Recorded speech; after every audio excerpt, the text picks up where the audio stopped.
Hi all, welcome back to the final whistle for another stream then. And tonight we're going to look back on the Manchester City defeat at the Etihad. Another defeat for bloody Leicester City, and things are waning thin for Van Nistelrooy and Leicester. We're also going to discuss, is this Leicester City team the worst team in Premier League history, Leicester City wise? You know, we've seen some worse teams in our time supporting Leicester City, haven't we, in the Premier League? I mean, if you take out the Premier League, you've seen Ian Holloway's side in 07-08, you've seen Tata Pila's side, you've seen Frank McClintock, if you're old enough to remember Frank McClintock, Dave Bassett, them type of managers. But yeah, we're going to discuss all that then with Rob Tanner. He's going to give me the lowdown on what he thought of the game yesterday and everything regarding, is this Leicester City team the worst Premier League side in history? On a Leicester perspective, get your thoughts, and as always, hit that like button for me, subscribe to the channel if you're new and you haven't subscribed already. Please get down and do so, to help me out massively. And let's get my guest in, Mr. Rob Tanner from The Athletic. Rob, how are we? Good evening. Tired after last night at Man City. I mean, that was a long way to go to brave the Manchester traffic and then watch what happened. I mean, it was all done and dusted in such a short space of time. The rest of the game was just a non-entity, really. I fell for the fans that travelled up there, really. That's the thing. So the fans have tried to stick with them, even though it's heading towards what, as we're going to discuss, potentially the worst season in their Premier League history. So, yeah, and they still come out and they still sing their songs, and but I think there's quite a number now that are losing heart and losing the will to keep going, and especially away from home. I mean, the next one's Brighton away, and that's a long old trip. Be interesting to see how many fans decide to make that one. That's the thing.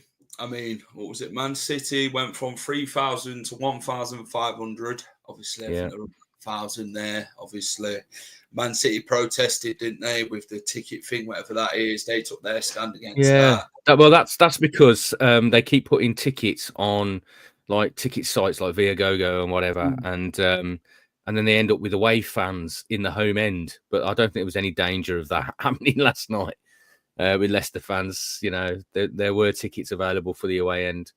A lot of them decided that enough's enough this season.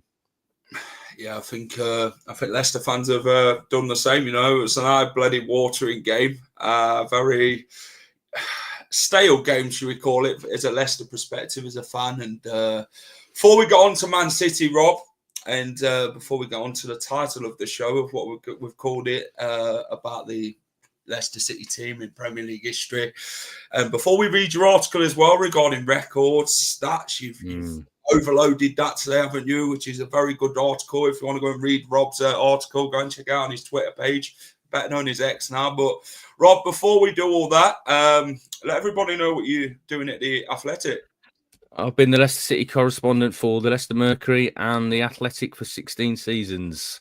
So the last 5, I think, has been with, or might even be 6 now, with The Athletic.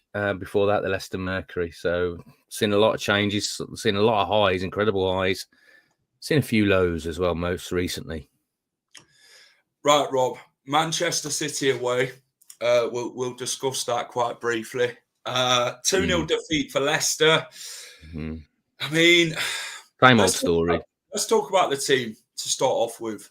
Van Nistelrooy said he'd worked with his team for 2 weeks. He tried different things in training. He said they'd be up for the fight and they'd changed the mentality. He said they'd relish these challenges against these type of sides. And team selection, he kept the same team, didn't he, Rob, from the defeat to Man United? Obviously, not a lot of personnel that he could change a lot in this sort of run what Leicester's on at the minute. Obviously, a lot of out of favoured players like Harry Winks, Vestergaard, them types of players who are obviously not fancied. But what did you take from the team selection from Van Nistelrooy last night? I wasn't surprised because he's trying to build something. He thinks he's found something in terms of the formation that might offer them a bit more solidity defensively and then attackingly. But obviously, he's I mean, I said to him today, we had the press conference today. I know it's very early for the Monday night game, but we had a press conference today, and I asked him about he made so many changes in terms of personnel. He's changed the formation. What more can he do? And I think he pretty much admitted there was very little much else he could do. But he's trying to work with this systems and try and get something out of them. But and all the people I speak to, and this is going to sound strange, and a lot of people listening go, "That can't be true." When I talk to people who are around the camp or people around players, they say that in training, it looks like they're on it. The press is coordinated. Everything that Ruud's asking them to do, they're doing, and it's looking effective in training. Then they get into the game, and within 2 minutes, they've lost the ball in their own third. They've allowed, every time any opposition get to the byline and pull the ball back, they always look vulnerable. I mean, they concede the same type of goal time and time again. And it was the same again yesterday. Diddy loses the ball. They manage to get to the byline. Doesn't matter if there's 4 or 5 in the back line. Nobody picks up the man that's available on the penalty spot or just outside the box. And that was the case yesterday. I mean, Harry Winks has been left out of this squad and he seems to be out of favour with Ruud. And he had a little spell under Steve Cooper where he wasn't picked. And the reason being that they didn't think, he's the best passer that they've got midfielder.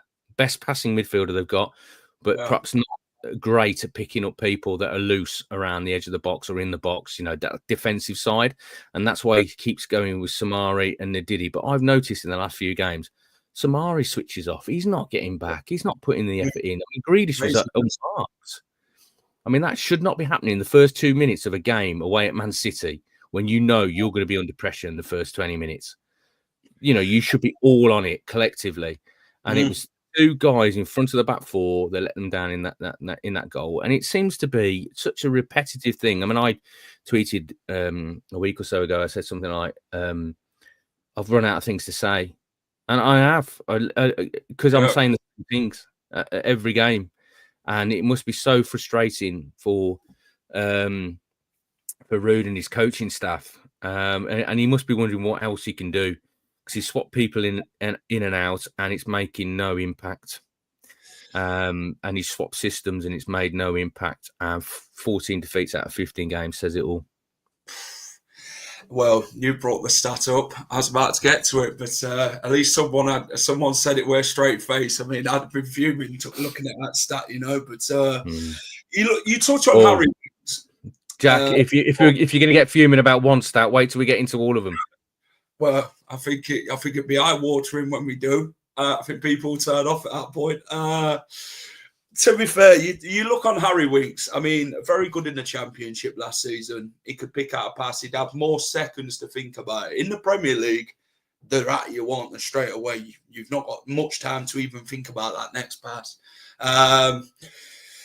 The team itself, I mean, the back 5, Justin, Fast, Cody, Luke Thomas, Christensen. Luke Thomas has been the best player out of that back 5 for me. He's actually put in 100%. He's gave effort out of all of them. He don't look like he wants to switch off. He was through under the bus with Brendan when he threw into deep water with coming in and not managing to go out on loan or do anything or strengthen his game quite well. But I think he's come in and adapted himself in performances that he could say, at least I've tried. Maybe others haven't. But you look at the team as a whole, and Ndidi and Samora have not really been at it, have they? Probably their best performance together was Manchester United away for 60 minutes in the FA Cup, and they haven't done it since. The front 3, you've got El Kanous, Daka, Vardy. We're not attacking enough, are we? Let's be honest. We've not been doing it. We've not been scoring. It shows it in the stats and records and whatever you want to throw at it. But the thing is, you go into the Man City game last night. Obviously, people expect us to get a good hiding from Man City. You know, champions elect, won the league in the last 4 years straight, haven't they? Which is a fantastic record, you know, for any team. But to go into the game, and you know, Ruud says this team's going to be up for it. You know, they relish these type of challenges. It's like, do they? And then you're looking at the first 2 minutes, Rob, that you've just picked up on. And Didi loses that ball on the halfway line. You look at Samare's position, and he's just like, yeah, just go past me, it's fine. And then Savinho just takes Christensen out the picture onto that right-hand side. I think Thomas is covering as well, but then they all get in the box to get back, and they're all just stood there, aren't they? Like, they stand in a line. Yeah, the back line stands in a line, and nobody's proactive to spot the danger. And now that is down to that has to be personal responsibility. Somebody has to take responsibility in those moments. Now, as I said, Steve Cooper highlighted this, and I think Ruud has spotted the same thing with Winks, but Samare's not doing it now. Ndidi's not doing it now. There isn't enough aggression. There isn't enough desire. There isn't enough of that spirit that they had 10 years ago in 14-15 to say, right, we're going to do everything we possibly can in our power. Okay, we know we haven't got the quality to compete with the vast majority of the teams in this division, but we're going to be organised and we're going to fight and show spirit and togetherness. Yeah. And I don't see that when I watch Leicester now. I mean, last night, I have to be honest, I sat and wrote my article about, is this the worst Leicester? But I wrote it during the game because I knew what was coming. You could predict it. So I didn't really, I mean, at one stage I looked up and I thought, oh, Calibre Coley's on the pitch. You know, I had my head down writing because I knew what was coming. As soon as they went 2-0 up, the game was over. And I feel for the Radio Leicester boys that have to sit there and commentate on the game and come up with something to say something because there's nothing happening. And there wasn't anything happening after I mean, we had a big debate after the game in the press room because we thought there was only one effort on goal from Leicester last night, and that was the Bilal El Kanouf. And some of the sites, you know, the stat sites said they had two. And the only one we could think of was the Ricardo Pereira header. But that was a cushion header, hoping that somebody would get on the end of it, and it was easily cleared. And I thought, they're being incredibly generous to Leicester to say that's an effort on goal. The only one was the Bilal El Kanouf shot in the first half that went wide. That Pereira one wasn't, you know, if they clear it, it's not like Ederson saved it, has he? Let's be honest. It's just it wasn't a realistic shot on target goal. No. So you know, it was. I mean, and I think what the problem is a lot of the times is they're so short of confidence now. Yeah. And if I'm sat there expecting the same, same story to play out, and the fans are thinking it, they must be thinking it as well. So, I mean, the idea is that if you play a back five, the two wing backs get high, it effectively becomes a 3-4-1-2. Yeah. And they're supposed to apply some attacking intent. And I know we were at Man City last night, so, 26% possession all the games. So there's not a lot of opportunity to break forward. But in previous games, I've noticed they're not getting forward anymore. Oh. So you basically got a back seven. And, the guys up front are just isolated so much. The ball's coming back all the time. And then somebody makes an individual error, like we continually see. And the second goal was a classic example. Why Wout Faes, he must have heard the shout from the keeper. Get out of the way. Don't carry on running past him. In his eye line. Just stop. But he carried on. And as we know, Mads spilled it. We had the obligatory from Wout Faes as well, like it wasn't his fault. When if you scrutinise a lot of the goals, he is culpable on a lot of occasions. And it's just a perennial problem that's repeating. It's repeating itself from game after game after game. I mean, Grealish scored 16 months without a league goal. Shall I remind you of that one? Leicester City. It seems to be a trend, doesn't it, Jack? I mean, people suddenly... I mean, the lad at United that hadn't scored for months suddenly scored, didn't he? 21 games, was it, in all competition? I mean, Garnacho, 26 games in all competition without a goal. I think his last goal, Garnacho, were Leicester at Old Trafford in the league. And when Steve Cooper were managers, you're thinking, hold on a minute. But Leicester are the gift that keep on giving, Rob, regarding them situations. Players aren't scored for about 50 months or whatever it is. And then it's Leicester, too easy. It's too easy to play against this Leicester team. It There is. isn't enough resolve about them. I mean, last night after the game, Rude was asked about how he carries on, and he said it's about personal pride and my honour to keep doing the best I possibly can for the last 8 games. Today in the press conference, I asked him, that's very commendable. Are you getting the same from your players? And all he could say was, I hope so. I hope so. I don't think he is getting from. I mean, there are some.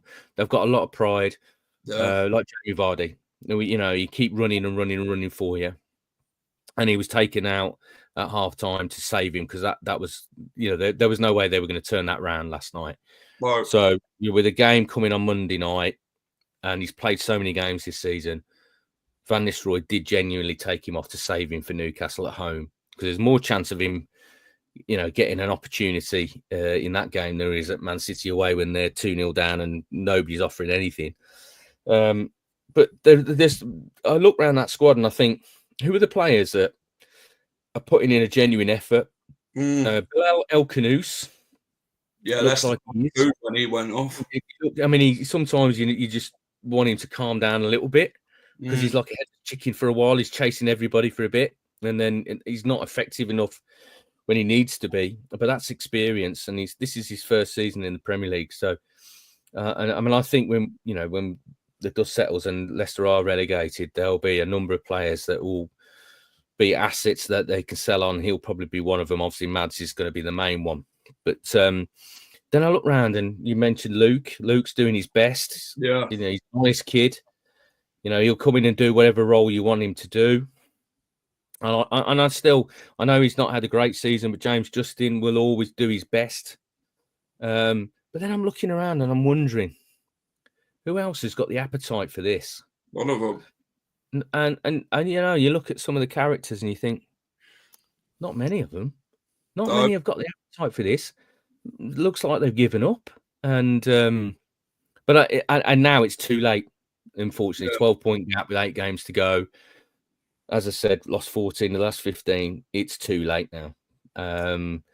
So you've got Newcastle at home, Brighton away, Liverpool. Could be done by the end of that sequence. Jesus Christ. With 5 games to go to get relegated, with 5 games to go, would be the worst Premier League season in Leicester City's history. Liverpool win the title at Leicester and Leicester get relegated on the same night. At least it would be done before Nottingham Forest, wouldn't it? Well, that's the one that we'd hope for. If that happened, they'd make Champions League football and we'd get relegated the same day. They would love it. They would throw a bloody parade. Yeah, that's not a scenario we really want to contemplate. But that second goal, what you spoke about, the over-the-top one, they just stand there. And then Hermanson just, I don't know what happens. I think he is fast, something gets said. No, I think what happened in that moment was Mads called for the ball. He realised he could get that. He called for it. Wout was coming over to deal with it. And instead of being, right, I'll give you a classic example. Matty Elliott, Jerry Taggart, and that would just dealt with that. Keeper's called for it. No, I'm dealing with it. I've got it in my sights. But he goes half and half. Excuse me. He comes across, here's the call, and then holds his hands up, but keeps moving. So he's moving across the keeper. If he just stopped. It's laughable, isn't it? It was a really poor one. And I have sympathy for Mads in that situation, because Wout has either got to take responsibility, as a proper centre-half should do, and deal with it, regardless of whether the keeper's called for it or not, or he stops completely and trusts his keeper. And I think that basically sums up where they are at the moment. They're just so disconnected and there's no communication. And I thought when Conor Cody come in, that would massively improve. But in those scenarios, there's no accounting for like personal responsibility in those situations. And I thought that was just summed them up. And that isn't the sort of goal that you should be conceding in the Premier League, especially against the reigning champions. I mean, it's so easy for them. Either the centre-half deals with it, or he trusts his keeper and backs off and leaves him to deal with it. But they didn't. Neither. They fudged it and ended up in the back of the net. I mean, last time Fast didn't trust his goalkeeper with Liverpool away. And look what happened there when he put it over Danny Ward, and went in as an own goal. And well, that night it's better to forget than the better with Wout Faes. I mean, he's had a few stinkers on here. Let's be honest, he's been hot in that defence. He's had a terrible season, and when they go down, there's a number of players they've got to move on, because you can't keep repeating this cycle. This is 2 seasons in the Premier League now, where there's a number of players that all they know is a relegation battle in the Premier League. If you're going to go down, you've got to start from scratch now and properly rebuild. Last time they went down, there were 7 players out of contract. So that gave you an opportunity to have a fresh start. They sold 3, so 10 new players had to come in to sort of replace them. There's only 3 out of contract this summer. The 2 goalkeepers, Iverson and Ward, and Jamie Vardy. So you've got to wheel and deal this summer. It's going to be very difficult. It's not going to be as easy as last time. Because the need was there. You had space. Now you've got to make space, and you've got to move the players on you want to move on. But some of these players are on such good contracts, and obviously, you know, they had relegation clauses that flipped back the other way when they got promoted. So they were still on the same money they were 2 years ago, but they're failing at this level.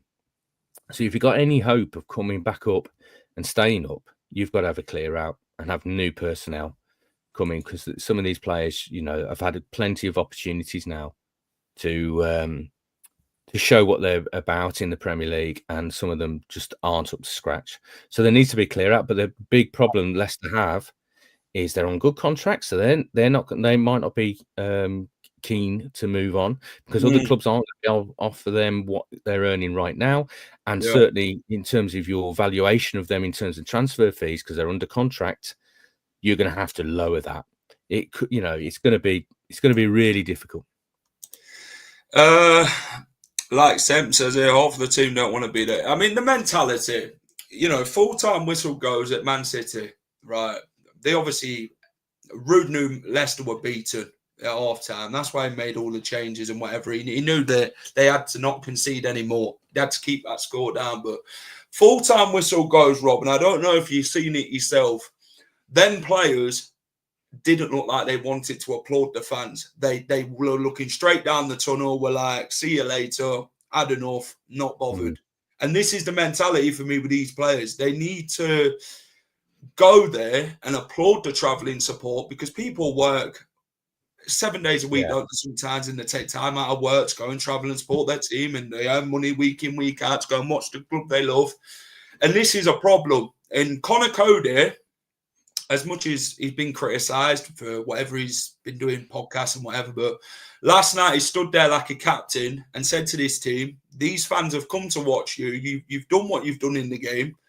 Go over there and thank them. And they did. They had to, because Conor Cody told them so. I saw Facundo Buonanotte as well take his shirt and give it to the fan. So there were some that acknowledged the fans. I think some are starting to take umbrage a little bit with the fans. Criticism. I mean, after about 5 minutes, they had a spell of passing, and there was olays from the away end. So you know that will sit with some of them. But they've got to take that. I mean, they're not winning football matches. They're not performing. They've got to accept that, and they've got to acknowledge the fans who. I mean, I'm not going to say they pay the wages, because football's changed. You know, the TV companies pay their wages. But, you know, they still travel length and breadth of the country in their thousands to support them and to back them. And the fact they just don't only have to look over their shoulder and see them. And they're there. I mean, you're coming into a cauldron, somebody else's cauldron, and you've still got 2,000-3,000 people behind you. You should acknowledge that. And I think that's the biggest problem this season, and the biggest worry for me moving forwards is there is a disconnect between the fan base now. There is. And not just the players, but the club. And when we look back 10 years, and as I said, I've been covering the club for 16 seasons. When I first started and all the way through up until 3-4 years ago, there was an incredible togetherness, real incredible togetherness, that everybody was on the same page. There was an appreciation of the ownership, the way the club was being run. the players' efforts, the managers. I mean, Nigel had his moments with fans, but they loved him, for being the person he is. There was something special that's lost. That's been lost now, and it feels like a fractured club to me right now in terms of the fan base. I mean, there's still the same people down there that have been down there years that I still see, and I can see how much this is hurting them as well. People that have been around, in the highs and the lows. It hasn't just been the highs, the lows before as well, and now they're experiencing it again, and it's uncomfortable for them. And it gets to the point where as the media can be critical of the club. It's getting to the stage where the media aren't even talking about the club anymore. If you watch Match of the Day now, they don't do any analysis on Leicester. They just see them as a non-entity. See them as a non-entity that going back into the Championship. So what's the point of doing analysis of what's gone wrong for them this season? I mean, I'm trying with the Athletic to break down things and do some different things, and even try and do positive things, like I did a feature on the academy. Because if there's anything that's going to offer hope for the future for this football club, it's going to be the amount of young talent that come through, and that academy is productive. They're averaging 2 players breaking through a season over the last 10 years. That is productive. And they've got some youngsters that are coming through now that the fans should be excited about. But at the moment, the way things have gone with the squad, that's why I think this summer is a massive, massive job. They've got to clear out so many of those players. They've got to take hits on them if they have to, financial hits on them, and to have a fresh start. Now, the biggest question is who leads that refresh. Is it going to be Rude? And there's going to have to be some conversations held in the next week or two. There's no time to lose.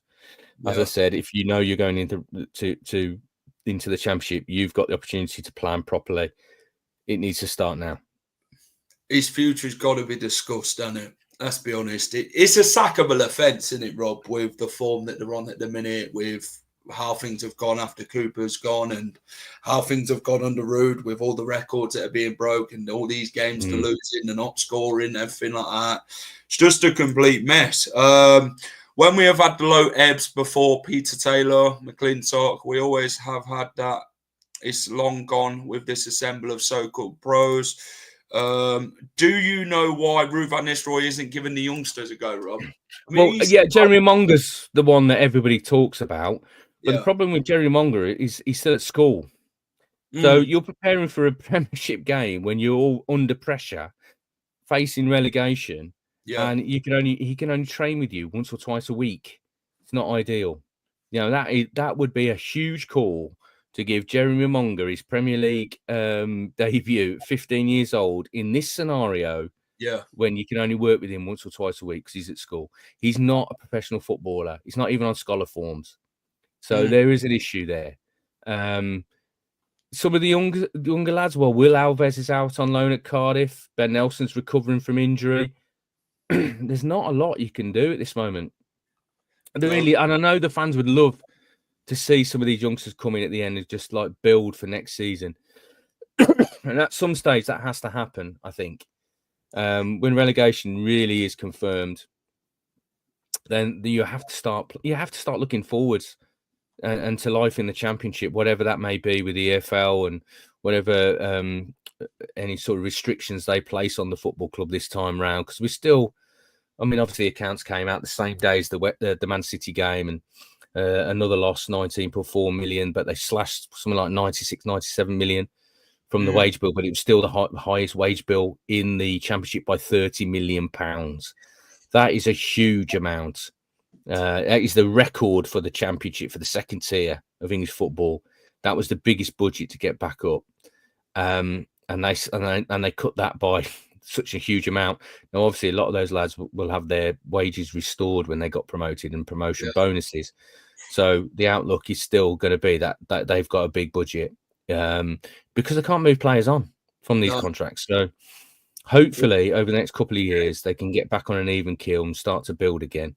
And the key to building is youngsters. I agree. Your youngsters are your future, aren't they? Leicester used to be good at bringing them players through, but then obviously, Well, as I said, I did a feature on the academy. I was so impressed. yeah, Speaking to people, seeing what they're doing. I mean, some of the youngsters have got pretty much the same facilities as the first team, and yeah. the link up with the Ratcliffe College, and that's enabling kids to have more contact time with the football club. Everything they're doing on the side of the welfare of them. It's not like the kids just discarded when they're told that they're not going to make it at Leicester City. They're not discarded anymore. There's a lot that goes into looking after them and the welfare of them and giving them the choices moving forward. So the academy is a big plus for Leicester City. I agree. Alves got another assist for Cardiff last week. Yeah, he is a talent. It's one that I'd look forward to watching in the Championship next year. Ben Nelson, them types of players. Ben Nelson definitely build that back, that defense. I mean, can you imagine Ben Nelson and Connor Cody next to each other next season? How better will Ben Nelson be for playing alongside Connor Cody, or even having him just as a mentor? Championship, yeah. This is the thing. I mean, Michael Golding, Rob, £5 million spent on him. Where is Michael Golding? I mean, he looks like he's always injured or something like that. I mean, I'm not surprised by Seagrave with all the injury bills that we've been paying out. But it's crazy how the only last time we've seen him, I think, was Shrewsbury away in pre-season. Yeah, a £5 million investment. Yeah, and we thought that would be for the future, the immediate future though. But I don't know whether that's just one of those deals that they try to do because of PSR and stuff like that. But it is a strange one. I mean, this kid has got some talent when he's fit, but time's ticking. I mean, £5 million on a kid that's not going to contribute to the first team. And this is the big thing about that summer transfer window for me. And this is where it all has gone wrong. And the amount of money they spent, £80 million. I mean, obviously Golding came before, but £80 million in that transfer window. Who's actually contributing and strengthening that first team at the moment? The starting 11. Only Bilal. Just Bilal. Everybody else. I mean, Calabacoli's been on the bench. Skip's been in and out. Sometimes he can't even get on the bench, and they paid over £20 million for him. It's just there's been some appalling business. There's been some appalling business, and that's why I keep saying they need to make a decision now who the manager is going to be next season. Because if he doesn't want these players, try and get rid of them and take a bath on them if you have to. But you can't carry on with that much money spent on a group of players that the next manager who comes in after 12 games doesn't fancy.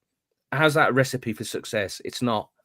It's failure at its finest. Right, Rob, let's get on to it then. Is this Leicester City team the worst Leicester City team in Premier League history? We're going to actually look at your article. Let's get it up. Let's get your article up. Leicester fans, I think you should probably turn away now, if I'm honest. We're going to do a few stats with Rob. Rob's going to talk us through it all. There's a few records that Rob's been telling me about. It's the worst Leicester side in Premier League history. With the Premier League safety 12 points away and only 8 games remaining, relegation is now inevitable for Leicester City Football Club. Let's have a look. So it goes on to say, mathematically, it's not over. We have responsibility to keep going, according to Ruud van Nistelrooy, which that's what we said last night. No other way of doing it. I can't keep going because it's about personal pride. The thing is, that's what hits me the most, Rob. Personal pride and honour. These players, they don't play for the badge and they don't play for the shirt. I mean, Jamie Vardy has over the years, he's done everything for this football club. He's done the ever so most for this football club, and he knows how much that badge means to him, how much the club means for him. These other players, just no care. And this is the word of personal pride that irritates me the most. And, if you were so much wearing that shirt with pride and wearing the badge, like all players do when they come in and transfer windows, we'll give 100% to this football club. I've not seen it from none of them this season to say, you know what, you do wear this badge with pride.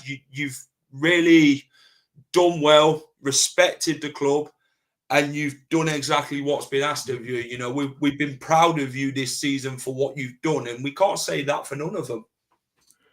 No, it's been a really tough season in that sense.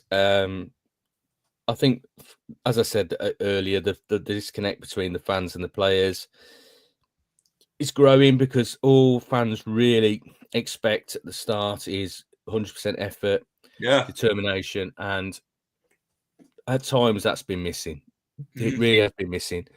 No, it's been a disastrous season. And as we get into the some of the stats, you know, you look at, I mean, they're on 17 points. You know, they're 11 points away from their lowest ever in the Premier League or top flight. Even in the era of the 2 points per win, their lowest ever was 22 points. So if they don't pick up 5 more points the rest of this season, you know, they're going to even beat their lowest ever tally when it was 2 points for a victory. You know, 1 clean sheet. Their lowest record before was 4. You know, are they going to keep 3 clean sheets in the final 8 games? The goals conceded. I mean, I think the record is 80 in 94-95. That was the most goals they conceded in the top flight, or certainly in the Premier League. I think they're on sort of 67 now. So they're not too far away. So, you know, and they conceded an average over 2 goals a game. When you start looking at all these stats and you think this really could be the worst season in their Premier League history, and obviously the run of defeats, the last run of defeats, 7 on the bounce without scoring, and before the Tottenham game they went 7 on the bounce, but they scored 2. So some of these stats are just absolutely appalling. And it just leaves you with the opinion that they're completely way out of their depth at the Premier League level, some of these players. I wouldn't say all of them. Yeah. You know, it is a team effort, but I mean, and this is why it's equally going to be difficult to move them on, because not only are they on good contracts and, you know, the asking fees for them, but also their performances. So 14 defeats in 50 for Leicester under Ruud van Nistelrooy. If these players have anything about them, they will want to avoid the tag of being part of the worst Leicester City side in Premier League history, or even worse. Even in English football's top division, they are presently on course to become just that, eclipsing the sides of 1977-78, 1994-95, and 2000-2001. A run of 7 consecutive home defeats is a league record for the club. But the fact that Leicester City have failed to score in all of them games is that sequence makes it a top flight record. It is. They're not just breaking club records; they're breaking Premier League records. So when failing to score at the Etihad last night, it stretched Leicester's run of games without scoring home and away to 7, which is also a club record. Leicester have some other notable unwanted landmarks. They have lost 10 home games this season and have reached that figure only 3 times previously, twice during the Premier League era, 1977-78, 94-95, and 22-23. That seems certain to be eclipsed with 4 matches at the King Power Stadium to be played. How many games have we actually lost at home this season? There's been quite a few. Yeah, we lost 10 games this season, so I think... They've won 2. They've won just 2 at home. Which is also getting close to, to another record if they don't have any more. I mean, it's really, I mean, they've only beaten Bournemouth and West Ham at home. So far this season, Leicester have won just 4 league games. The club's record low there is 5. So Leicester would have to go and win another 2 to not sort of beat that record or even equal it, which has been achieved on 2 occasions, including once in the Premier League. Similarity, the record for the fewest home wins stands at 3, which has been achieved twice in the 01-02 season and the 03-04. Both in the Premier League, they've won just twice at home on home soil this season in the league under Steve Cooper. Under the Bournemouth game and under Van Nistelrooy, which are the West Ham game. The club record for consecutive league defeats stands at 8 in all competition across March and April in 2001, following the infamous FA Cup quarter-final exit to the bloody Teletext striker, Roy Essindo. The current run to 7 losses in a row, they've already reached that total once before, scoring only twice along the way. The one is without a single goal at the right end. So if Leicester lose consecutively now, say 2 more games, that beats that record, doesn't it, Rob? Yeah, exactly. That's why there's so much to play for still, even if they're getting relegated. It's about pride. I mean, Van Nistelrooy mentioned pride and personal pride and honour. So some of these players don't want that on their CV. They can't have that on their CV. By the way, all these stats, I have to give a massive shout out to Dave from Fossils and Foxes. Yeah. He's collected this, and he's a phenomenal brain on Leicester City and all these records that he keeps. And I just reached out to him and said, look, because I put there was some stats that we'd come across, and I said, God, is it worse than this? And he sent me an email back and he said, yes, here we go. And I thought, I've got to make an article about this because, I mean, a bit like 2 years ago, sometimes you have to you don't want to be negative, no, but you have to sort of remind people how bad it is getting to try and stir some sort of reaction. I mean, I hope the players understand why this is written and why these stats are being regurgitated, because we don't want them to be the worst team in Leicester City's Premier League history. There needs to be a reaction, and you've got to hit rock bottom sometimes to bounce back. And I think they're at rock bottom at the moment. Rob, any chance you could fetch me some discount code for the Athletic? No, you're gonna have to pay the subscription. Although you're getting this article for free right now. Yeah, this one's free. I've been reading it. Their most losses ever on the bounce, no competition, is 9. I mean, with the next 3 games, it could possibly be 10. 2000 and 2001, including February's FA Cup loss to Man United. This season's team are now up to 8.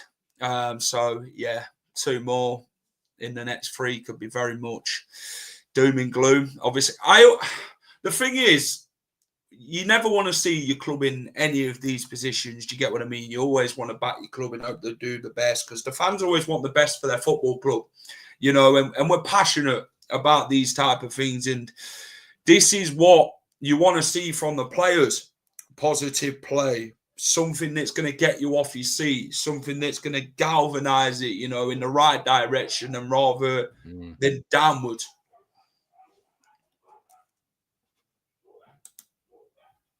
It's just crazy. Leicester's consecutive games without a win, Rob, is 16, right? Yeah. Could that be done? Yeah, I mean, it's Bournemouth. Yeah, I mean, it's all these are mounting up. The 2 goals they conceded last night took their tally to 67 for this season, 30 at home. That's what I was on about earlier. I mean, they're 13 goals away from breaking their record for goals conceded in the top flight, the Premier League. And obviously, if they're conceding 2 a game, then they're going to break that as well at the moment, and unless there's a change. And that's what we're asking, to be honest. They want a lot of change. They've kept just 1 clean sheet in the league this season. The club's current worst total for those in the Premier League is 4 in 1994-95, and their lowest in any season is just 2. So if we don't keep another clean sheet this season, that'll be the worst one, won't it, for clean sheets? Yeah, exactly. And that's 23 games, I think, on the trot now where they've conceded. So, where's that clean sheet going to come from at the moment, unless there's a reaction? I agree. Scoring goals has been a massive issue for Leicester. They have just 25 in the league with only 11 at home. The club's record lowest tally in the Premier League is 30. So Leicester's going to have to score another 5 in the league. I don't know where bloody 5's going to come from, but and their worst in any season is 26. So we've got to score 2 more to stop that from breaking. As for their points total, they're currently on 17, still 11 away from their lowest ever total in the Premier League is 28 and 102. Their poorest tally during the former era of 2 points for a win was 22 points, 1908 and 09, 1977 08. I mean, Rob, that 1908-09 is, 22 points. I mean, this side's still bloody 5 points off even to equal it. Yeah, absolutely, mate. I mean, as I said, it's not going to make for pretty reading. These stats, they're getting close to breaking so many records that, there has to be a massive change in the last 8 games. Otherwise, they're going to make history. In statistical terms, 1977, 78, 94, 95, 102 were particularly stinkers overall, but this campaign is heading towards eclipsing even those. It is hard to imagine a worse sequence than 14 defeats in 15 games. I mean, I thought Southampton were bad with their bloody run, but they can score goals and so can Ipswich, but we can't. And that's a massive problem with Leicester, where it looks like they're going to be record-breaking some of them, or even all of them stats, Rob, in the wrong manner. Exactly. It's been an appalling season. As I said, you run out of things to say after a while because it's the same story from game to game, and these stats are building up, and it's about now. I hope the players sort of kick in now. It's about pride. If I'm not going to call out names, but there's certain players that I don't think are good enough. Have shown enough of that personal pride that they want to make things right. I mean, I don't think any professional footballer goes on the pitch and is okay with losing, but there's a difference. There's a spectrum of desire and fight and determination. It's how you deal with adversity and how much resilience you have. And I think sometimes with players, the players that come from like the really gritty backgrounds, have more resilience and I mean, like Vardy, they have more resilience and determination and fight because they've had to fight for everything. The ones that come from backgrounds where that everything's been handed to them or that it's been comfortable, they're. I mean, somebody said to me today, there's a reason why sons of top players don't reach the same heights as their fathers, even though they've got all that experience, that wealth of knowledge that they can draw upon. It's because they haven't had to fight for it, whereas their dads probably have. They've probably come from council estates and working class backgrounds, and it's meant a lot more to them. Some of these players, I don't think, have had to graft as much to get where they are. As I said, there's certain exceptions. Let me touch on two more things with you. So, for me, this is the worst ever team I've seen in Premier League. I've witnessed. It's worse. It's mine. It's the worst one I've seen. You want to go with? This team is just shambolic from off. I know we've won 4 games, but it's not the point, is it? This squad is very much doomed.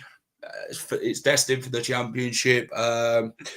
Van Nistelrooy over the next few weeks, it's make or break for him, isn't it? And I think the club have got to give him that answer now, haven't we? Whether we start planning right now going forward to say, what, Rude, that's it, cut the losses, get someone new in, and maybe just go with getting a new squad together, massive reset is what you want to call it. But then, I don't know, because a lot of fans, you'd probably say at this minute in time, want Van Nistelrooy out.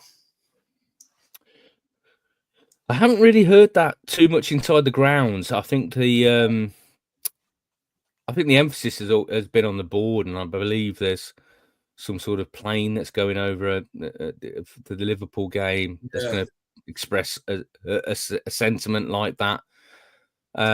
Look, Rude has not enhanced himself as his reputation as a coach whether that's 100% his fault or whether that's because he's inherited an impossible job, a job that he probably thought he was going to get more support than he actually has. Certainly in the January transfer window. I mean, the whole season's been a mess. You know, if you think from Enzo leaving, the protracted appointment of a new manager that went around the reeking in that, you know, the changes to pre-season, the troubles in the transfer market in terms of convincing players to come because of PSR sanctions that were expected. Why would they come and join, you know, a sinking ship in that sense? But it's been a real, and 12 games in, you get rid of Cooper having given him £80 million to spend. So the whole thing's been a mess. And Ruud's come in and he's just not been able to turn the tide. But they've got to make a decision. It's the fate of next season, the outcome of next season could quite well depend on the decisions that are made now. That's how serious it is. It's not an easy one. As he said much more in his press conference, I know you mentioned the 10:30 thing that's going to be coming out. Is it tonight? Is it? How much has he actually said on anything? But yeah, it's an embargo to 10:30 tonight, so I can't say too much. But he's basically he's just seeking some sort of assurances that everybody's on the same page in terms of moving forwards, because it is imperative. It's imperative that everybody's on the same page now, and there's a clear plan to how they move forward from the last couple of years. They need to get number of players out, get them off the wage bill, bring in players that are young, hungry, and can take the club forward. But the person that oversees that task is paramount. That's the first decision they have to make, and the most important one. Yeah, 2 questions. Has Rob heard any rumblings about whether they stick with Ruud? What's his instinct about the manager's situation? I mean, my instinct is that I'd be surprised if he's still the manager to start next season. Okay, that's my instinct. Simply because there hasn't been a desire to sack him before the end of the season, because I don't think that would change anything. Yeah. So whether they feel like they need a fresh start. The implication, though, is that there will be more financial hits to be taken from changing another managerial staff. Yeah. There's been no stability now for well, Enzo had a whole season last year, but and they were powerless to keep him.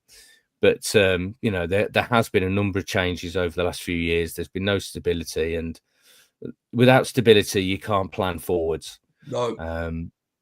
But I have a feeling, it's just my feeling, that they'll have a different manager at the start of next season. The armchair jockey says, "Oh, the board just opening a walk." I mean, he's walking away from millions of pounds, isn't he? To be fair, from what he's been saying, he's up for this. He's up for the challenge, because you know, when you come in, you've got a reputation from your first job at PSV, and you know, win a couple of trophies, and you finish second in the Eredivisie, and then you come in to a Premier League job, and you know, you haven't had a proper transfer window, you haven't had a transfer kitty to build your own team, and then it ends up in the disaster that it's been. Do you then think, as Matt Piper said on BBC Radio Leicester, actually, do you then say, right, well, okay, I could walk away now, my reputation is tarnished, or do I go down with them? And if I've got the right assurances, can I build my own team then and come back up and then restore any damage to my reputation? And he's got to weigh that up. He's walked away from PSV because he didn't feel. Yeah. And this is why you know, what he said today sort of stood out to us a little bit. He walked away because he didn't feel he had the backing of people at the PSV. He's got to feel comfortable that he's going to get the backing this time. If not, he might walk, but I don't think he will. But I think Leicester might feel they need a completely fresh start. We do.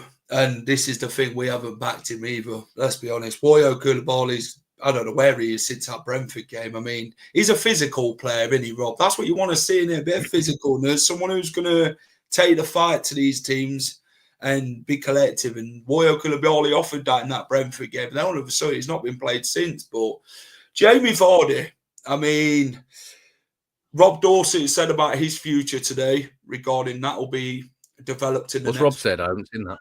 He said that, let me get his tweet up. Where is it? So Rob Dorsett has said Jamie Vardy has no plans to retire, and his future will be decided before the end of the season. Still has a huge emotional pull to the club and could sign a new contract, but he's ambitious and wants to play at the top level. I mean, where do you think Jamie Vardy will be? Obviously, he's out of contract in about, is it 2 months or whatever it is now? And where do you see him? Would you think he'll stick with Leicester to go down to the Championship for one more year, or do you think it will just cut the losses? What do you reckon? And just thank him for everything he's done for the club. Well, it's very different to 2 years ago because there were a lot of noises about keeping Jamie and offering him a new contract, and then obviously he signed a new contract. Then when they come up, he signed a new contract. I'm not hearing the same things now. It's it feels like, you know, another drop into the Championship at his age. Does he want to finish his career that way? I mean, obviously Jamie can answer his own questions in time, but from what I'm hearing or not hearing, more importantly, not hearing, that there isn't a contract offer on the table at the moment. And we're getting into the end of the season, so he's the highest paid at the club, paid player at the club. So it might be that they've just slashed 97 million off their wage bill. Obviously, he would be another significant. And Kasper Schmeichel was, last time the main reason he was allowed to leave was because he was one of the highest paid players at the club, and they needs to move him on. So. I think Leicester fans have got to prepare themselves. They've got to prepare themselves to the fact that this might be the end of the GOAT at Leicester. I mean, and he has been, without a doubt. No, that's not true. I find that very strange. I would find that very strange. I mean, players have been about the commute thing, didn't he, quite often, Van Nistelrooy, that he wanted them to stay at the training ground quite a bit to help out. I do. No, I think I don't. If Harry was performing how Ruud wanted him to perform, I don't think it would matter how far he travelled. I mean, for a long time, especially around the title-winning season. A lot of the lads travelled down from Manchester. I know it's not as far, but it's still a significant commute every day. But they used to car share. There was the Delats and Simpson and Matty James, and there was quite a few lads that used to travel from the Manchester area. A lot of them have moved into like North Nottinghamshire and Lincolnshire. And I know Ruud's quite big on living close, but no, I find that would be. He's actually reported. He's actually put it on his Twitter page. Van Nistelrooy axes Harry Winks from Leicester squad in row over a 100-mile commute. Winks refused a demand to stay for one night a week at the training ground and was excluded from the squad from Man City for that reason. Yeah. This club's a shambles. It really is. It's on and off the pitch, Rob, and we'll just leave it as it is. Thanks for coming on, Rob. Appreciate your time. No problem. Been a great chat. No problem, mate. For the article. You go and have a great evening. I think Coronation Street's on. Cheers. I think T will have that. No, it's finished now, mate. I've got to go. Cheers, Rob. See you later. That was Rob from the Athletic. Great guest as always. Thanks to everyone who's tuned in. If you've enjoyed the show, hit the like button, subscribe to the channel. Try to get a few everything, a few record stats and all that. And Harry Winks getting axed from the Man City squad.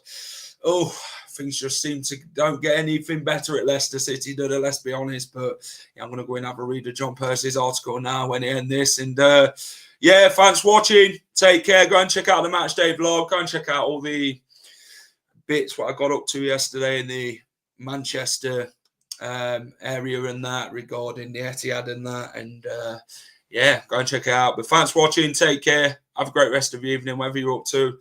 And keep it at the final whistle.